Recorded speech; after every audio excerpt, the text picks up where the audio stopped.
dies de Nadal, d'aquells dinars familiars, d'aquelles llargues sobretaules.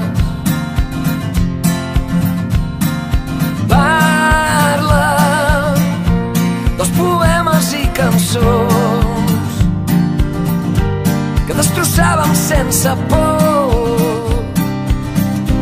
enfilats a la cadira. Parla de les nits a casa als avis, quan cagàvem el tio amb tots els cosins. Parla d'aquell enorme pessebre que era molt més gran que això quan era un marret.